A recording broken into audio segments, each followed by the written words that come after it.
السلام عليكم ولا سودو إن شاء الله تعالى ما أنتم حين قادونا عاشكي لحادين كبرني لغة جافا سكريبت ما أنتي وحين بردونا هذول اللي يدمو فانكشنز وما حي فانكشنز وحين سلار دونا وحير كي حتان كوليه فانكشنز كا يدي من وحين سكروس ولا ودونا إني نسمينه سلارجنو وحوي فانكشنز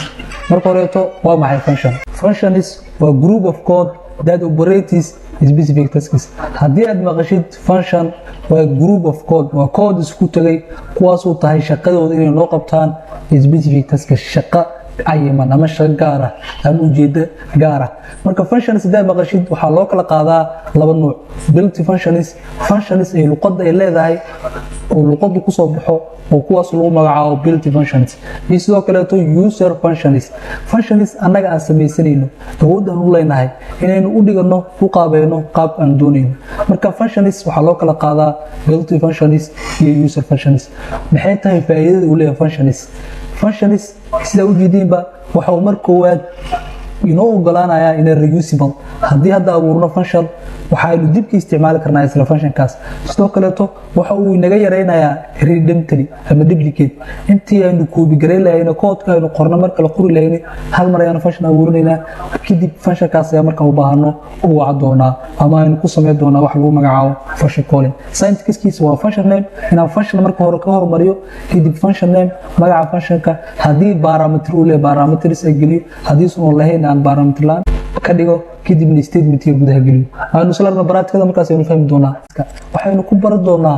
hadduu alla idmo inaan HTML-ka wax ku soo daabici karno awalka hore waxaan isticmaalaynay console.log qaybta console-ka isticmaalaynay maanta ma isticmaali doono marka horeeto aynu overview ka bixino waxaanu sameynayno waxaynu rabnaa inaan ku dabaqno function inoo qabanayo isku daraayo laba number function kala jaraayo laba number function isku dhufanayo laba number function isku qaybinayo laba number tusaale ahaan inta day geli 5 inta geli 4 markii la isku daro waa 9 haddii aynu dhahno noo kala jar waa -1 haddii aynu dhahno isku dhufo waa 10 20 haddii aynu dhahno isku qaybine waa 0.8 marka function inoo xisaabinayo operationada kala duwan function inoo qabanayo ayaan isla baran doonaa marka hore waxaanu soo gashan doonaa input kadib waxaan typekiisa ka dhigi doonaa number waxaan u sameyn doonaa id oo ah num1 sidoo kaleeto waxaan u sameyn doonaa wax lagu magacaabo placeholder waxaan dhihi doonaa enter ama Soomaali ayaan ka dhigi doonaa soo geli numberka koowaad sidoo kale isla kan ayaanu koobi gareysan doonaa waxaynu ka dhigi doonaa kadib qaybtan waxaanu ka dhigi doonaa ID-giisa ID2 ama number 2 placeholder waxaanu dhigi doonaa soo geli numberka labaad intaas markaynu sameyno marka hore aynu ran gareyno hadda waxaynu soo gashnaa laba input button aynu soo gashan doonaa waxaanu dhigi doonaa button kadib buttonkan waxaan u bixi doonaa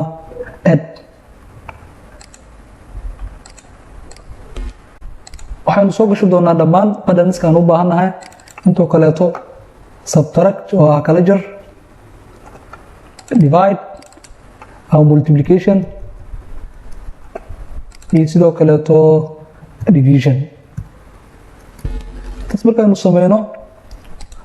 hadda marka waxaanu soo gashanay dhammaan buttonska u baahanahay balse shaqo ma dhici hayso waxaan isku dariyaa male waxa la kala jarayaa male waxa shaqada inuu qabo doono waa function ayaan abuuri doonaa waxaanu ku abuuri doonaa qaybtan waxaanu dhihi doonaa function inoo sameey lagu magacaabo add kadib functionkan waxaanu dhihi doonaa kadib shaqada inoo qabo doono maxay tahay waxaanu dhihi doonaa inoo abuur variable lagu magacaabo number 1 variablekan waxaa ku shubtaa bars.float qiimo in la soo geli karo dhibic leh ama point leh ama float ah kadib waxaanu dhihi doonaa waxaanu soo access gareyn doonaa id-gi document.getElement by id intaas markaanu dhahno waxaanu soo access gareyn doonaa id-gi soo access gareyn doona waa id-gi uu leeyahay inputka oo ah number 1 id-gana waxaan soo gashan doonaa halkan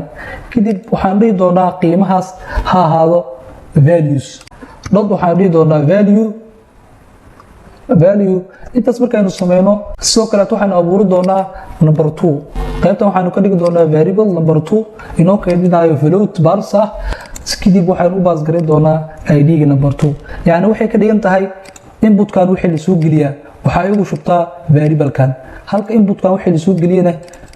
aad ugu shubi doontid variable-kan oo ah number 2 waxaanu sameyn doonaa variable inoo qabanayo isku darka labada qiimo waxaan u baxsan doonaa sum kadib waxaan dhihi doonaa number 1 wixii la soo geliya waxa ay ugu dartaa number 2 wixii la soo geliya intaas markaan sameeyno waxaanu soo access garay doonaa document.get meeshii wax ku soo daabici lahayn ayaan u baas garay doonaa document.get element by id markaan dhaano id-ga oo isgaray doono waa meeshii wax nagu soo bandhigi lahaa meeshii wax nagu soo bandhigi lahaa ma aan diyaarsan hadda intaan wax isku dhihi doonaa intoo kaleeto waxaan isku dhihi doonaa h3 oo kaleeto id kaliya inuu baxsan doonaa id-ga waxaan dhihi doonaa result oo kaleeto waxaan ku shubi doonaa internet result يعني ID-gan waa meeshii wax nagu soo bandhigi lahaa result-gan waa qaybtii wax nagu soo bandhigi lahaa waxaan u baas garay doonaa marka result-gan kadib waxaan dhihi doonaa tii wax ku soo bandhigaynaa inner HTML gudaheeda ayaan wax soo bandhigi doonaa kadib waxaan dhihi doonaa waxaan nagu soo bandhigtaa the sum of numbers are kadib waxaan u baas garay doonaa sum يعني هذا سام waxaan ku sameeynay function shaqadiisa ay tahay inuu isku daro labo tiro marka function-kan waxaan ugu yeeri doonaa qaybtan oo add intaan waxaan ku soo darsan doonaa on click kadib waxaanu u baas garay doonaa function-kan wadnay function-kaas waxa lagu barto wuxuu leeyahay brackets ayuu furbayo bracket xirma kadib waanu run garay doonaa waxaan dhigi doonaa 3 iyo 4 marka addana waxa la rabaa result-ga 7 intuu ku soo bandhigo soo jidiba the sum of the numbers are 7 shaqooyinka kale ma aan qaban hadda kaliya waxaanu qabanay sumka waxaanu sii sameyn doonaa sidoo kale dhammaan operatorskeena dhiman isla kan ayaan ku bigareysan doonaa wax kale uma baahnin inuu ku bigaray qaybtan waxaan dhihi doonaa ka jar oo kaleeto intana waxaan dhihi doonaa number 1 number 2 inta qaybtan waxaan dhihi doonaa ka jar intana ka jar kaliya waxay kula duwan yihiin waa meesha function name-ka iyo sidoo kale variable-ka inoo qabanayaan labada tir la isku daro qaybtaana ka jar ayaan dhihi doonaa kala jar halka kan aan dhihi doono multiplication kadib shaqadan inoo qabanaya maxay tahay labada number variable-ka noogu qayb doona waxa bixi doonaa multiplication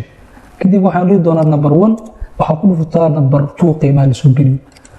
maxay noo soo daabici doonaa qaybtan waxaanu ka dhigi doonaa multiplication variable ku xidho ayaan noo soo laab doonaa halka intaan dhihi doono division hal xabaadada faantida dhamaan waa isku mid kaliya waxay kala duwan yihiin boontiyaal yar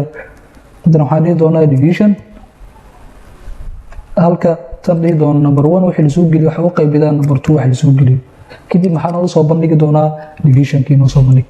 hadda marka waxaan ugu dulenahay inaan dhammaan wax kasta isku diri karno kala jari karno isku dhufo karno isku qayb karno functions-kan waxaan u miiro doonaa on click markaan dhaano kadib function ayaan ku baas garin doonaa soo kale intan waxaan u yeeri doonaa on click